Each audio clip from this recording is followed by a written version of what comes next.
sa lahat ng wedding na nakita ko, pera talaga yung number one, number one problem. And think about like not having that. Like enjoy my wedding planning. Like, and that's how it happened for me. Weddings are like really, really taboo places to speak, to say no. But I was able to do that. And yeah, that really makes me proud. Guys, maniwala kayo. Like, akala ko sakit na yun. Like, yung pagiging shopaholic. When you're on the same page with your partner, lalo financially, it really helps bring more joy, more happiness because you're able to focus your time together. Imagine, after the wedding, pahinga, nag-travel pa.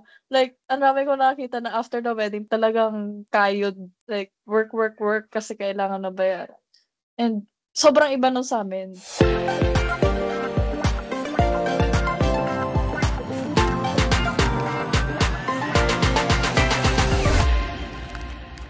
Welcome back to my YouTube channel. I'm so excited to bring in another client of mine to really inspire you that it's possible to have your dream wedding without the financial stress.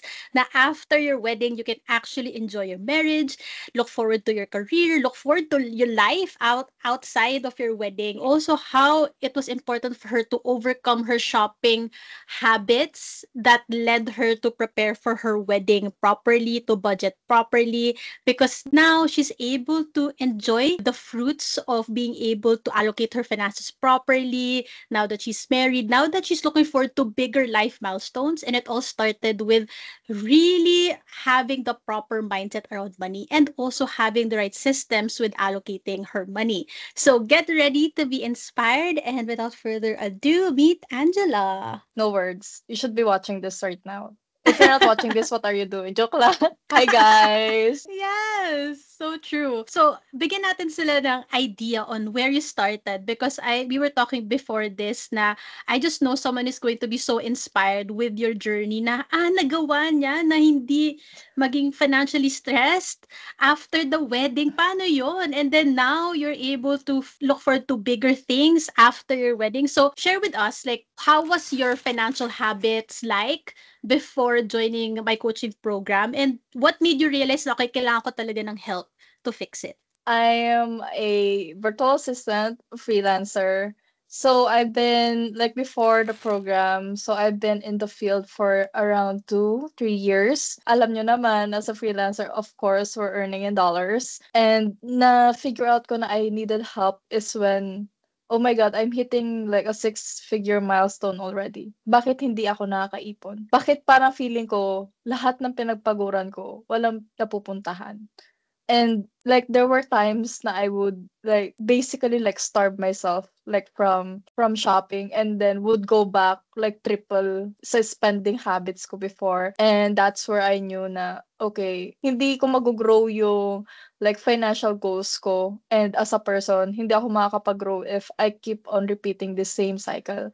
And that's how I was able to find Miss Nick. And like for the longest time, I was like going back and forth. Sabi ko, oh my God, gagawin ko na ba to? Like, what if hindi ko siya magawa? O baka pahiyain ko lang yung sarili ko. Pero wala akong masabi. I was able to go here because of her. Like, our wedding was a big, big goal of mine before entering the course. Like, having the dream wedding that I wanted. And because of the course, I was able to get that stressless. Yes, and we were just talking about na yung ripple effect of how you just changed one thing, which was that, okay, inayos ko yung spending habits ko, yung spending behavior ko, and it allowed you to feel more confident when it came to how you spent for the wedding, how you allocated your money for the wedding. So let's talk about that a little more. Na how do you think it made it easy for you to plan for your wedding, because now you've been more in control of your spending? How do you think that prepared you to budget for your wedding and do the planning process of that? So, before, I actually don't have like, of course, I have like a breakdown of like how much we are going to spend. And before, I couldn't see myself, okay, how do we target this goal? Even earning that much, I know for a fact to myself before na parang imposible, baka magkautang-utang ako nito after. What really changes with me is that when I became more intentional on how I spend, I have this confidence within me na, okay, I want to invest in the type of spending that would really bring a positive effect on me. So, huge part yung sa wedding planning because, of course, hindi naman natin mapipigilan na maraming side comments, maraming, huy, imbita mo sa ganito ha, uy, dapat may ganito. And for me and my husband, we don't want that traditional route. We don't want to go to the traditional route. Although we really like had a really big wedding, like marami kaming guests, we had lots of activities within the wedding. And like ako noon, sobrang na-overwhelm ako with everything that I wanted to be a part of my wedding. And I was able to like be in control. Like, okay, thank you for the advices, pero this is how we want to move forward with our like dreams and goals. And I was able to be like really stern of my visions with the wedding and what I want my wedding to turn out. And if past Angela would be in that same situation. Go lang ako ng go, feeling ko. Like, feeling ko I would not arrive at the event with how I visualize it to be. Like, uy, dapat ganito yung kinuha mong photographer kasi ganito siya, ganito, ganyan. And kailangan mo ng lechon. Dapat 3 yung lechon mo. Parang ganon. Pero, like, I was able to have, like, my own say. Like, in a positive way sa amin dalawa, lalo sa amin dalawa ng husband ko. Because I was able to, like, have a clear vision in mind and also have that intention na parang, okay, I will be achieving this goal by doing this. And I learned how to like keep in track of everything that I'm spending on so that I try to make sure na I'm on the right track. And, kasi lalo sa wedding, like, oh my God, ang cute. Dapat meron 'to. Pero hindi siya lahat talaga importante. And ako as a shopaholic talaga, like lahat ng cute bibilin ko to be honest. Like packaging cute, okay, bili ko 'yan. Pero like sobrang like wedding isn't that cheap to begin with. So I was able to like control and really be intentional in all of the decisions that I made and really really huge impact, not only spending but also like trying to figure out, okay, what do you want for yourself? Does this align? Ito guys, a spoiler alert, isang malaking part yun ng course. Like, how do you build that confidence and how do you be intentional with your spending? So, ayun, sobrang laki na, like, ripple effect talaga on how, what the choice is and what are decisions that you're going to arrive to. Ayun. Yes, and that's so important when you said about being in control about where and how you were spending for your wedding. And that only Mhm. happened because you decided first na how do I become in control of my shopping habits muna? Kasi yun nga, kung shopaholic ka doing your wedding, baka ganun din, ay, ang cute nito, try natin to. O, sige, okay din True. yan. Okay, sige. Puro na lang, sige, sige. And because you were able to address yung pagiging shopaholic mo nga before you really went full on dun sa wedding, mas na-control mo yon, mas napag-isip-isip ka, mas naging intentional ka. And like you said, Mhm. that's why it's a big part of the coaching program is really being intentional about what you truly want talaga, what you want to prioritize, what are the things that are truly important to you. Kasi yun yung magiging basis ng lahat ng mga desisyon mo. And that really showed up with your wedding planning process na hindi ka nagpasway sa iba na, oh, ito, gawin mo yan, ito. Kasi totoo naman, like, ako din, when I planned for my wedding, Diyos ko, side ng mom ko, side ng mother-in-law ko, like, madami silang gustong suggest, but then at the end of the Yes. day, kung ikaw ang magbabayad, edi ikaw ang in control, ikaw ang magdedesisyon. Because at the end of the day, after ng wedding, ikaw magbabayad, 'di ba? And True. if the person And right now is watching and ganun din sila magbabayad, then they have to be in control and be firm. yeah, and I think like part din ng tradition natin as Filipinos, like sobrang tabu na pag-usapan ang spending Yeah. during wedding. And I just want to clear that out. Like girls, please, hindi lahat ng like okay tradition gato ganyan. You just have to be like see to yourself like does this benefit me? Parte ba to ng vision ko? And ayun, sobrang hirap siya i-defend minsan kasi sasabihin nila, eh, 'di ba kasi yung kuya mo may ganito sila, ganito ganyan. Pero yun nga, you have to be really have that boundary within yourself na, okay, this is what I want. Thank you for the advice. Yun nga, kung ikaw yung gagastos para sa wedding mo, why not like maximize it to your fullest potential na pwede mo siyang like like yung vision mo, yun yung Yeah. kakalabasan. Huge Yes. part. And that's why it's so important na maayos mo na yung personal finances bago Yes. mag-dive into a two household finances, 'di ba? Yeah. Yun yung na-realize ko na parang kung ako sobrang shopaholic pa rin ako tapos nagpakasal ako, True. baka we don't have the savings that we have now. Parang kasi paminsan yung husband ko mabuyudan na parang go. Paminsan siya pa yung tutulungan pa ako, bigyan ka to 1,000. Parang hindi ka nakakatulong eh nung time na 'Di ba? sobrang impulsive buyer. So, it really has to come from within na you Mhm. want to make the change. So let's go back to that na, you know, when I was reflecting back on your journey, natatandaan ko talaga like first 3 sessions pa lang natin or even less than that, you're like, Coach, ano, wala na akong urge to shop. And that's something that you like, you couldn't believe because for 23 years and more, parang you've always had that urge to keep spending, to keep buying. And Yes, so yes. reflecting back on that, what do you think were the aspects or lessons from our coaching that really helped you overcome that urge, that really made the biggest difference in overcoming that shopping urge? For me, it's like looking at the goal. What is like, ano yung end goal mo? Ano yung mga like sinisavan mo, ganun. And nasabi ko yun before kasi when I practice in my head, take a look at the goal like intentionally and seeing, okay, what am I doing right now? Is this aligned with the goal that I want? So ayun lang pala ko iniisip like up until now, like if this doesn't align with my goal, then it's not a priority. Yun. So yun din yung part na ano ko, okay, so it's normal to have wants, of course. Like, it's normal to want that dress. Pero, there's priorities. Like, as a shopaholic before, sobrang sakit sa puso kung di ko yung mabibili. Pero, when I try to, like, always reimagine to myself, like, okay, ito yung goal ko, what would this make me feel?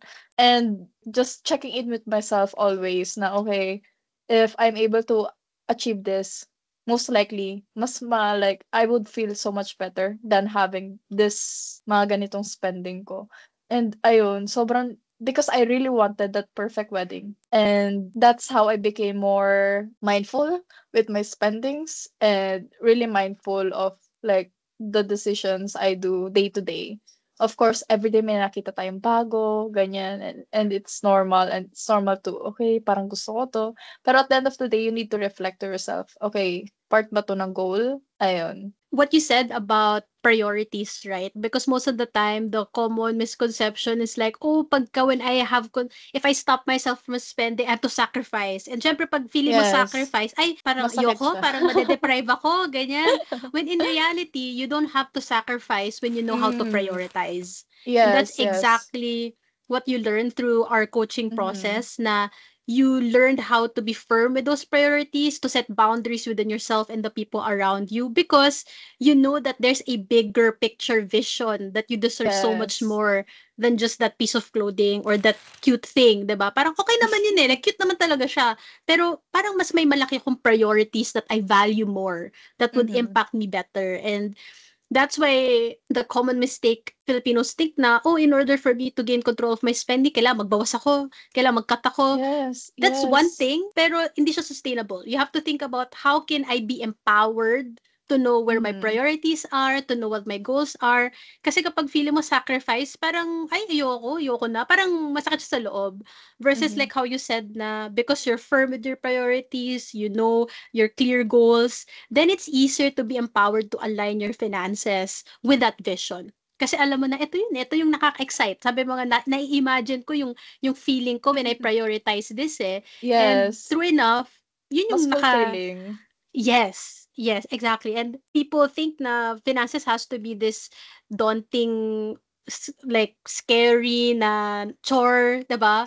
When you said it, it can be fulfilling when it's rooted in the right goals, the right vision for yourself. And I'm so happy that I got to guide you through that process because I truly believe na that's what got you to also honor yung vision mo for your wedding. Kasi clear ka sa Mhm. sarili mo, then clear Yeah. din yun sa kung paano kinalabasan ng wedding mo.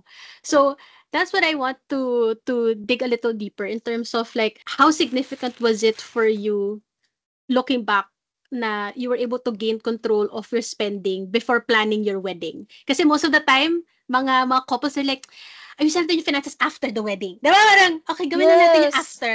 Kasi kailangan natin gastusan to, ganyan, ganyan. And then not realizing na after ng wedding, they pay debts, they pay big expenses, and instead of Uh-huh. focusing on the marriage, they're focusing on paying debts. And Nag-aaway so, pa lalo. oo, nag-aaway pa parang, teka lang, parang di ba dapat may newlywed high pa tayo? Bakit parang may debts na so high? Yun pa yung naging high, yung mga debts, di ba? So, how significant was that for you that you learned to gain control of your spending before really having your wedding? Okay, so for me, yun nga, like, yun yung part ng goal ko is to not have debts after the wedding. And having that control na, okay, na I always think of, I have to like reach this amount of like, in my finances in order to reach that, yung freedom that I want during and after the wedding. And as para sa akin, sobrang important niya because I feel like if hindi ko yun na-prioritize, like in my mind, na hindi ko siya na-prioritize na, okay, the goal is not to have debts, 'di ba? So if hindi ko yun na-prioritize, maybe right now I'm not in the same pace that I am, and feeling ko mas na-enjoy ko yung wedding planning. So I was able to focus on myself, 'di ba? Sobrang nakaka-stress ang wedding planning. And para sa akin, I was able to focus on, okay, ano yung mga gusto ko. That's so Mm. sobrang simple lang ng pag-iisip ko during the wedding planning and thinking, okay, ano ba yung gusto ko? Okay ba 'to sa partner ko? Pasok pa 'to sa budget namin? And is it part of the goal? Gano'n lang. You don't have to think na, "Ay, ang mahal. Ilalagay ko pa kaya 'to?" Kaya parang iisipin mo na, "Ay, baka puwede ko naman ipasok." Like, ang hirap na gano'n kasi Mm-mm. there's uncertainty in those questions, especially when you're planning for something. And having yun nga na yung way ng pag-iisip ko before is like very certain, very intentional. And yun, ang laki niyang factor na hindi ka talaga masyadong you will not go down the rabbit hole to like think about a lot of things. And that's really important because to be honest, wala namang gusto may stress during the wedding planning. And I was able to enjoy it, like every minute of it. And ayun, not realizing that and like throughout the wedding planning, during the wedding, like just, really enjoying the day and the fruits of, what we really wanted and lahat ng pinagpagura namin. Like, sobrang fulfilling siya, like, in a different level. And like, after, like, naalala ko after the wedding, like, 2 weeks lang kami noon nagpahinga without those thoughts na, "Oh, hindi, dapat may babayaran tayo, dapat diretso tayo pagkatapos ng kasal, work agad." So, hindi. We had those boundaries. Sabi namin, okay, gusto namin makapagpahinga after the wedding. And we done that. And we were able to like travel after. And ayun, para sa akin, mas na-enjoy ko yung benefit afterwards because I have those clear set of goals with me. Yes, and that should be the norm. Yun yung napag-usapan natin na dapat yun yung normal na hindi dapat inisistressan yung mga expenses after the wedding when the Mm, wedding is done. The normal should be, ay, parang ang saya na budget natin ng maayos. Ang saya na true. we followed what we truly wanted for our wedding. And so now that the wedding is done, let's enjoy more after Yes. that. Diba? And nakapag-travel nga, as you said, na Mm, nakapag-rest talaga kayo instead of like worrying about expenses na hindi nyo inakalang nag-pile up. And you know, maybe someone's watching right now na parang, ikaw kaya mo maging stern, kaya mo maging intentional, ganyan, pero paano ako? So, balikan natin yung dating Angela. Kasi alam mo, pinag-usapan natin, dati si Angela, you were really easily influenced in peer pressure, diba? That was a big yes. thing that we really worked on together, na peer pressure was really a huge factor that led you to really shop and like buy. And sabi mo, baka kung hindi pa yun na-address, baka mas madali ka pang napagastos sa wedding. So, walk us through that journey na what were the lessons or tools from our coaching that really helped you overcome yung peer pressure when it comes to spending? For me, di talaga siya maiiwasan yung peer pressure. Like, up until now, there's a lot of like voices, maraming suggestions. For me, what will really help me is that I try to show them na, of course, thank you sa suggestion mo, ganto ganyan. But I try to show them like what my goal really is. So, feeling ko ang laking part nung sa course na natutunan ko is that if that is not true to what I wanted, then it's not going to be as satisfying as you want it to be. Like, yun, you just have to be like really walk them through your goal in order for them to understand you. Of course, part yun, usual lalo na pag, we're talking to someone older, we really want them to like understand us in a deeper level. And I try to be stern with my goals and try to, of course, be, what you call this, magkaroon ng humility with myself na, okay, how do I achieve this? And also like humility by means of learning from them on their past experiences. So, not being able to like say yes lang always. Ang laking part nun sa akin, and yun talaga yung like na-experience ko, even especially during high school, ganyan. Like I was like so affected with peer pressure so much, and I remember like our one session before na para gusto ko na umiyak kasi sabi ko like, oh my God, oo nga no, nag-root to lahat dahil sa ganito ko and my past experiences, ganyan. And when you were actually able to like let go of that, it's easier. It's easier to like tell the truth and say no in a really kind way. You don't saying no doesn't mean you're a bad person. Yun yung sobrang laking na tutunan ko during the lessons. And naalala ko, I was just tulala lang sa isang kanto like when uh, Miss Nick like told me that na saying no doesn't make you a bad person. And weddings are like really really taboo Mm. places to speak to say no, but I was able Mm-hmm. to do that. And yeah, that really makes me proud. Until now, nadadala ko pa rin yun. Na like, sa choices na ginagawa ko, I'm able to say no with confidence, with kindness. Yes, and ako din nakaka-proud. Sabi ko nga din kay Angela na nakaka-proud for you to be so firm within yourself, to know who you really are and what you truly Mm, want. That's why, as you said, yung we really understood the root of what made you constantly given to peer pressure, what made it hard for mm. you to say no. Kasi nandoon yung root kung bakit it led to Yes. the shopping, it led to the spending. Because ultimately, when we understood the root of that and addressed it, yun yung nakatulong sa'yo na to also say no in a healthy Mm. way, to have Yes, your yes. boundaries respected when it came to the right time, and it saved you a lot of money. Ultimately it Yes. saved you a lot to say Yun no. talaga yung lesson, guys. Saying no sometimes will save you a lot of money. Being able to overcome yung mga spending behavior mo, it was a lot of uprooting Mm-hmm. your past in terms of being honest with yourself na dito pala nanggagaling yon yung tingin ko sa sarili ko, yung tingin ko sa mga view ng tao sa akin, ganyan. And so looking back, like how important was it that we really dug deep into that root, though it was an emotional process now for you as you shared. How do you think that really created a ripple effect towards your spending because we really looked into the root of that behavior? Dahil dun, I was able to like uncover a lot of things within myself na akala ko hindi ako capable of. Mm-mm. Like, of course, building my emergency fund na right now na like gagamit ko siya because of like a current like situations that I'm in. Pero like aside from that, like having that freedom with your finances, hindi naman talaga like freedom like hindi ka na gagastos or hindi ka na hindi ka na maghahanap buhay. Pero more on like freedom na hindi na siya part ng problema mo.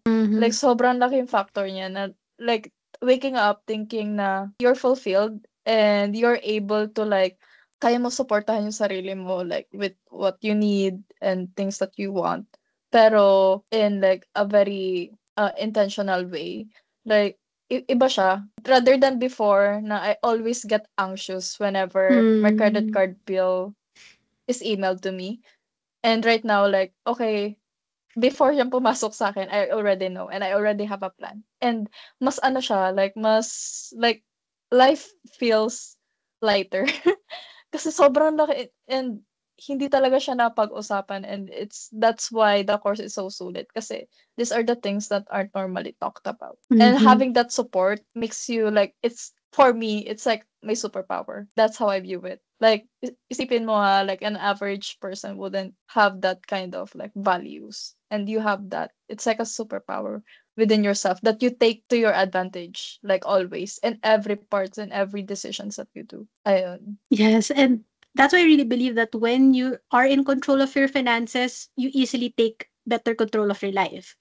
'Di ba? Yes. Kasi everything flows through money. 'Di ba? The things that we want are done through money, or like how you Yeah. have an enjoyable marriage in the middle of that finances o It's pag-uusapan pa yes, rin and of all. And course. Uh-huh. it's one thing na, as you said, na there will always be stressors in life, especially planning a wedding. May mga bagay na hindi tayo maging in control. Ako, ang dami kong mga logistics problems. So, nagplano ako ng wedding ko na parang, bakit? Ganyan. Pero, it's so, so, so great to know that the finances aspect is not gonna add more stress to it. Like, it's one Yes. less thing that you're gonna stress about in the wedding planning process, in the marriage. Yes, go. Yun nga yung nakakatawa kasi sa lahat ng wedding na nakita ko, pero talagang number one, number one pa ako. And think about like not having that. Like enjoy my wedding planning. Like think about that. And that's how it happened for me. That should be the goal for everyone. When they get Mm-hmm. married, when they plan for a wedding, it's like, how can we make finances one less thing that we worry about, that we stress about, so that everything else will be smoother? Because we were talking nga na, because hindi nyo yung naging problema, you were able to focus on better things. Like, you're able to focus on Mm. other things to enjoy. So let's talk about that. Like, ano yung mga bagay na nalaanan nyo ng oras, energy, resources after the wedding because you weren't thinking about money being the problem, or you weren't thinking about managing finances as a problem? Mm-hmm. So ayun, like a huge part of my goal after the wedding and is like rebuilding my career because I was like really stuck with my career for the longest time, and I really wanted to, like, I have this dream career that I wanted, and ayun, I was able to like put my energy back to that rather than um kasi it was a huge choice for me because at that time after the wedding it was like a huge leap if I, resigned from my current job before, but I was able to do that confidently because I know that okay, it's okay if I leave this job for my goals, for my dreams. And yun nga, I took the course that I'm taking right now. It's a really huge investment. Pero the old Angela wouldn't. She wouldn't because she knows it's a risk. Pero yun nga, like having that clear goals to yourself, like ikaw lang din naman manginabang after, yun yung iniisip ko. And until right now, like I'm doing good. Like no pressure with me. Yun yung parang sobrang ano, like yung pressure sa sarili mo na okay, you have to perform and Yeah, you have go. to stay sa work na alam mo hindi na nag-a-align. Para sa akin, like sobrang laking part yun lalo pag quarter life crisis. And feeling ko I was able to go through the quarter life crisis easier because I have this set of like mindset with me. And isa na yun na like building your emergency fund really helped through it. Like, ayun, right now, I am just living through that. And of course, with the big goal, of course, going back to work and stuff. But I know that hindi ako pressured to like instantly go back and I have all the time and that's really worth it. Like just think about that na you're able to focus on things that you really love rather than stressing about the things that you want to like improve with your life just because you don't have the proper systems in place, like healthy financial systems. Yes, and imagine it all started with, because you fixed your mindset around money, because you fixed your systems around money, ito yung naging domino effect. Like, you were able to Yes. not worry about, or was not stress about money during your wedding, and then after your wedding nakapag-travel kayo, nakapag-focus Mm-hmm. ka sa career mo, knowing that you have an emergency fund. You didn't have to take your emergency fund and pay it for the wedding. Alam mo yun, yun yung mga hindi nakikita ng mga tao when they focus on, I just need to get this wedding done, but not realizing like, what do I need to fix within my habits first so that I Mm-hmm. end up having a financial stress-free wedding. Kasi now, if that weren't fixed yet, then you wouldn't have been able to think about how can I have a better career? How can I focus on what I really Mm-hmm. love? You won't Yeah. have the mental bandwidth to think about that kasi inisip ko, kailangan ko muna bayaran to, tong wedding Yeah. expenses na to, kailangan ko muna, Mm-hmm. eto muna, and then I have to hustle, ganyan. And that's why for me, it goes back to like the moment that you really get your money habits in order, that's also when you realize you don't need to hustle 24/7 anymore. Diba? Like, that's Yes. what happened to Yes. you na because naayos mo na yun eh. Naayos mo na yung mga unnecessary spending, yung mga shopping, yung mga wedding expenses mo, then it didn't have to make you be like, kailangan mag-hustle tayo, grind para mabayaran yon. Diba? Which is the True. tendency. Mm-mm. Right? Yun nga. Yeah, because for me, like dapat talaga the wedding, it's not just the wedding. It's also after the wedding. And kami nung husband ko, we were able to focus a lot of our like energy like dun sa like what's the outcome that we want and like how do we move forward, 'di ba? Because marriage it doesn't just stop there. Dapat meron kang Yes. stepping stone because you want to get married for you to to yeah properly unite and like we were able to like it feels lighter, it feels happier, and it feels more fulfilling knowing that our goals are tugma siya. We're going on like an upward direction kasi yun nga and ang laking factor talaga doon ng your finances and planning. Kasi if not, edi stagnant kami. Stagnant kami nagbabayad ng debts after the wedding. Just think about that na the wedding is just one part. Like after, well, it really mattered. Kami dalawa, we were able to like really think about, okay, ang gusto namin, like our plan for the house is ganito, ganyan. And it's more clear. And hindi siya parang like and the fact dati I used to think na, okay, imposible yun. Yun, sobrang ano sa akin na parang dati before I used to think na hindi, imposible ko yung makamit. Pero right now that it's really happening for me, like life seems so much easier talaga. Like you're able to like focus more on the things that you really need to like pour your energy more, for example, to your career, etc. Without that uh, thinking na hindi kailangan ko pala 'to i-prioritize, ganito, ganyan. Like, Mm-hmm. going back and forth with your goals and make it like habang tumatagal, it's becoming much blur just because hindi mo naayos yung like yung mga systems mo, like paano mo i-anticipate yung mga bills mo, ganyan. And yun nga, before, I used to like really be anxious whenever mag-email na sa akin yung bank with my credit card bill. And right now, okay, I already know. And ang laki niyang change sa akin because it's like one less thing to think about na hindi, ano, okay lang. Like, ngayon mas maximize ko na yung credit card ko for my own benefit, like using the points. Like, think about that na okay, before like credit card for me is like a really scary like a piece of card kasi parang hindi wala magbabayad na ako, ganto ganyan. Kailangan ko pala to ganto. Pero right now I think of it as a tool that really benefits me. I use it like to like treat my family whenever we go out. And also like I use the points whenever I'm traveling.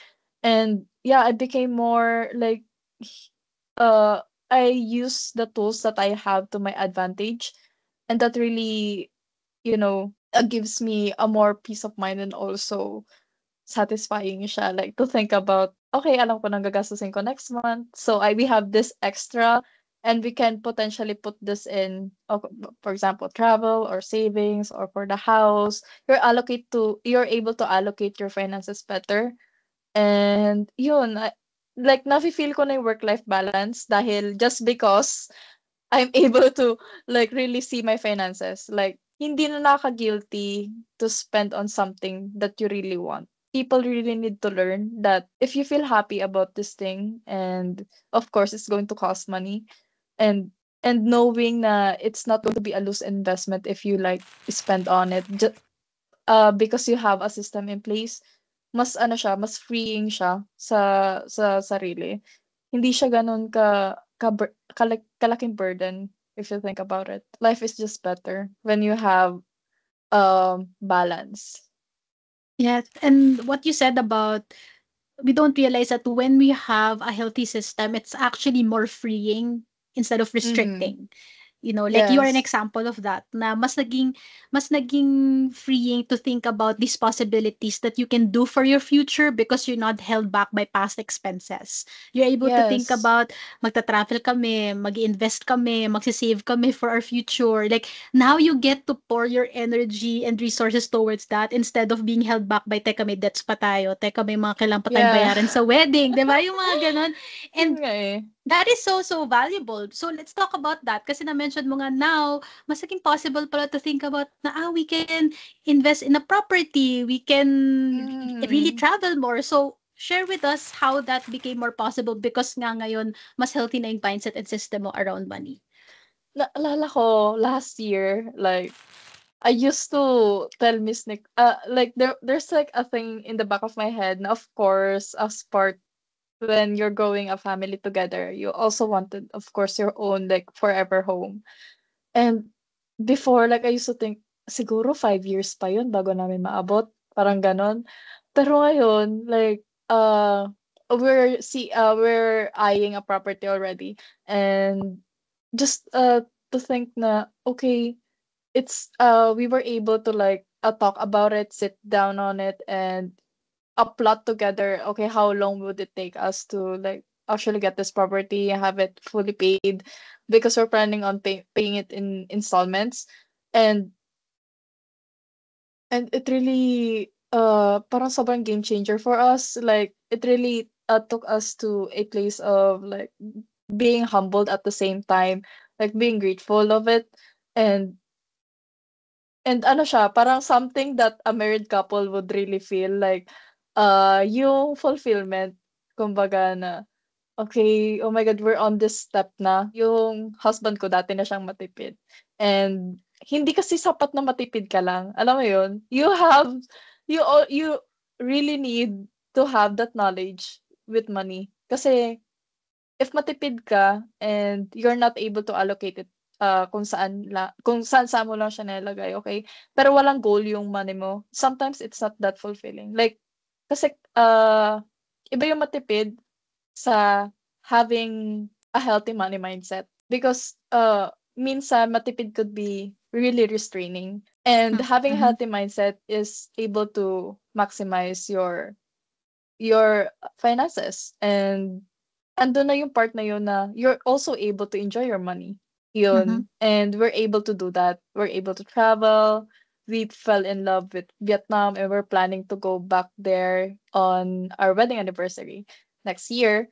So, ayun, like, really feels impossible if the past Angela would think about it. But right now, it's like those steps that we're doing, it's really helping us build the future that we really want. Yeah, and that's what marriage should feel like after the wedding. It's like you look Mm-hmm. forward to building your life together, right? And that's Yes. exactly where you're at right now. And it's because you made sure na I wanted to make sure na maayos yung mindset ko, maayos yung systems ko around my finances so that that's what I'm gonna bring into my marriage. You know, not Yes. the Uh-huh. the the spending behaviors that didn't serve me. Now, mas madali kayong mag-align ng partner mo knowing that Mm-hmm. we're working we're aligning our finances together for our future instead of your finances working against you. And that's the biggest problems that couples face. Finances will always be at the center of it. And so if it's one thing that you're able to solve already before you even get married, everything else will be much more seamless. Just like you as an Yes. example now, na you're able to look forward to these possibilities, traveling more, investing in your forever home, and building your own career like in a way that you really love to do it. And so Mm-hmm. what do you think you would tell someone who's also considering to invest in coaching with me because they also want to experience that. They want to experience funding their wedding without the Mm-hmm. financial stress. For me, seeing it firsthand talaga. Like, I used to believe na akala ko these habits won't go away. Ang, the saying, old habits die hard. Like, it could be a struggle at first talaga. Even when I started, I used to think na baka hindi ko hindi ko talaga siya magampanan. Like, what if like 3 months lang, 3 months lang siyang gumana sa akin and after that. Pero no, because for me, the whole course really changed more than just like, of course, like ang dami kasing tools online that you can find na marami mga financial tracker tool, 'di ba? Pero like if you're still in that loophole na ganito yung mindset mo when it comes to spending na, I need to spend kasi feeling ko deserve ko. Of course, like darating talaga yun sa utak mo and of course, like sometimes you really need to. Pero like imagine na you don't have to think about I need to spend because I deserve it rather than thinking na okay, I have this budget and I can put it to myself. It's different. Yung kasi after no guilty ka. Pero like if you have this like mindset na okay, I have this amount of budget I have every month that I can invest to myself, like buy my skincare, ganto ganyan. It's more freeing. And guys, maniwala kayo, like I used to think na ako na yun, parang feeling akala ko sakit na yun, like yung pagiging shopaholic. Akala ko, sabi ko, mental illness kaya to. Sabi ko, ba't parang di nawawala? Tapos nung pumasok ako, it's not just me. Like guys, I'll tell you right now, it's not just you.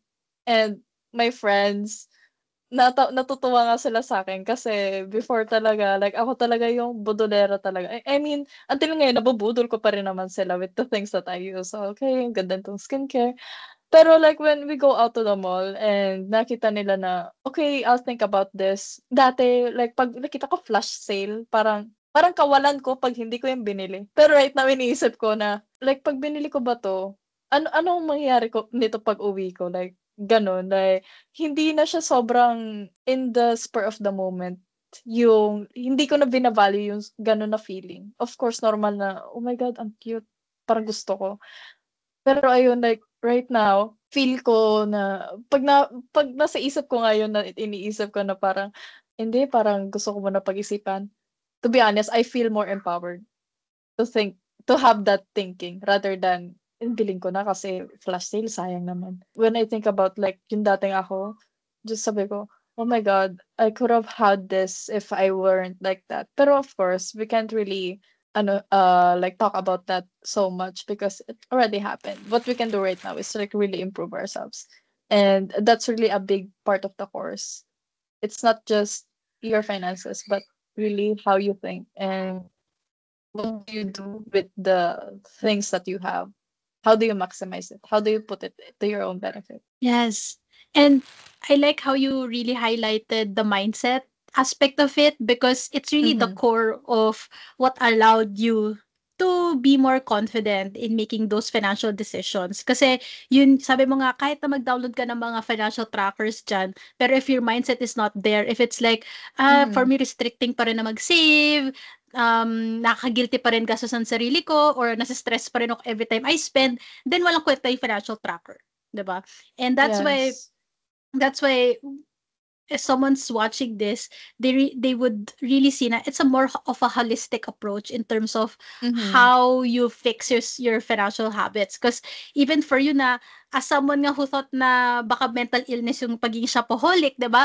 Kung si Angela nga naisip yun na never na to mawawala sa kaluluwa ko at sa buong Parang ito na buong ako. katawan ko. Ito na yon, from you feeling that way to now being this person saying na I am now certain, I am more in control, I don't feel guilty Mm. to enjoy my money.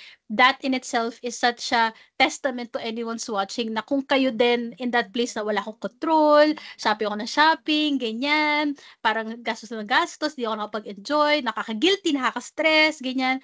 True. It's possible for you to come out on the Yeah. other side just like Angela has. And sabi mo nga, yung pera bumabalik pero yung stress lumalaki, 'di ba? If you don't Yes. fix your spending habits now. And I think that's the priceless thing, that the most valuable thing I'd say that you got from Mm-hmm. the program is that you're not stressing anymore about these financial decisions, and now you're able to be more excited, be more free, be more empowered to look forward to your future, knowing that you have the right tools, the right mindset to really get your finances to that point where you're able to fund these huge things for yourself and your partner now.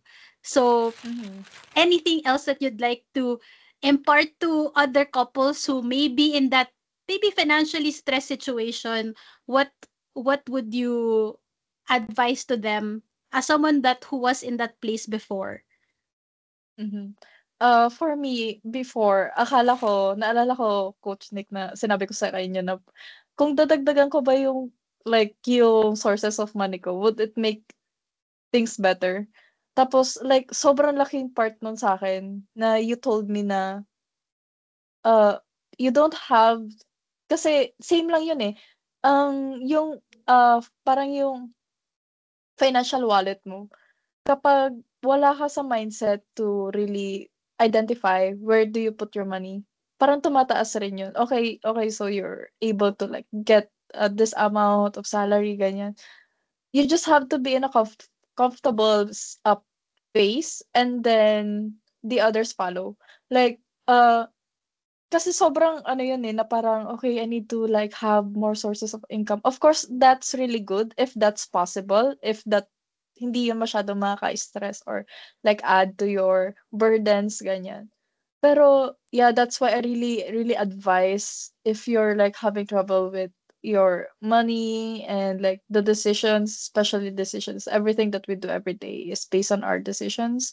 I really, really um highlight and really recommend this course even to my friends, although it could be a really big investment at first, but just think about the investment that you have that you're able to carry forward. Think about the future generations na pwede mo silang turuan with this kind of techniques. It really helps a person. It really helped me. Sobra. I feel like I'm a new person right now, from what I am a year ago. And I tend to be more chill and not susceptible. I feel so susceptible. Ayun. And also, sobrang laki ng when you're on the same page with your partner, lalo financially, it really helps bring more joy, more happiness, because you're able to focus your time together, not wondering, okay, ano na yung babayaran natin, ganito. Imagine a relationship without those fights. It's happier. It feels more romantic, sitting on the couch watching TV rather than sitting on the couch, nag-aaway kayo because, oh, di mo binayaran ko yung ganito, ganyan. Sobrang iba siya. And after a wedding, 1 month kaming no work. Imagine that. Guys, imagine after the wedding, pahinga, nag-travel pa. Ang dami ko nakakita na after the wedding, para na silang talagang kayod, work, work, work kasi kailangan na bayaran.